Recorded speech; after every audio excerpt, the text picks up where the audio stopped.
कॅफेतील coffee पडली महाग. कंत्राटदाराला हनी ट्रॅपमधून 5 लाखांचा गंडा. पोलिसात अपहरण, मारहाण आणि खंडणीचा गुन्हा दाखल. गप्पा मारत कॉफी पिण्याचा बहाणा, अचानक झालेली अनोळखी गुंडांची एंट्री आणि त्यानंतर सुरू झालेलं अपहरण, मारहाण आणि खंडणी उकळण्याचा थरार एखाद्या चित्रपटाच्या कथानकाला शोभेल असा प्रकार ईश्वरपूर शहरात घडला आहे. एका 36 वर्षीय कंत्राटदाराला हनी ट्रॅपच्या जाळ्यात ओढून त्याचे अपहरण करत 5 लाख रुपयांची खंडणी उकळण्यात आल्याचा धक्कादायक प्रकार समोर आलेला आहे. आणि या प्रकरणी इस्लामपूर पोलीस ठाण्यात गुन्हा दाखल झालेला आहे. या पहिल्याच हनी ट्रॅपने शहरात खळबळ उडाली आहे.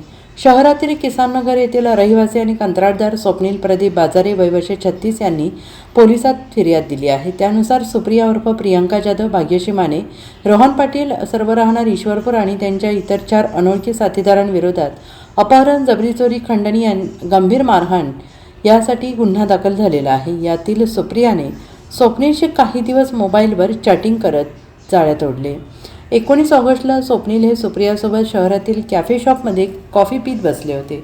अचानक रोहन पाटील आणि त्याच्यासोबत आलेले इतर 4 अनोळखी साथीदार कॅफेमध्ये घुसले.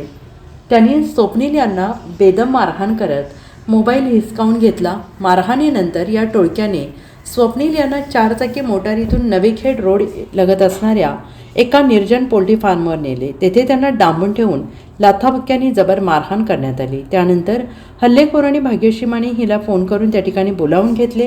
माने हिने मध्यस्थीचा आव आणला. सर्व संशयितांनी मिळून भांडण मिटवून प्रकरण दाबण्याचा आणि जिवे मारण्याच्या धमक्या देऊन स्वप्नील बाजारे यांच्याकडे थेट 5 लाख रुपयांची खंडणी मागितली. घाबरलेल्या कंत्राटदाराने तात्काळ ऑनलाईन पद्धतीने 5 लाख रुपये आरोपींच्या खात्यावर वर्ग केले. पैसे मिळाल्यानंतर या प्रकारात कुठेही वाच्यता केलीस तर गाठ आमच्याशी आहे अशी दमदाटी करत त्यांना सोडून दिले.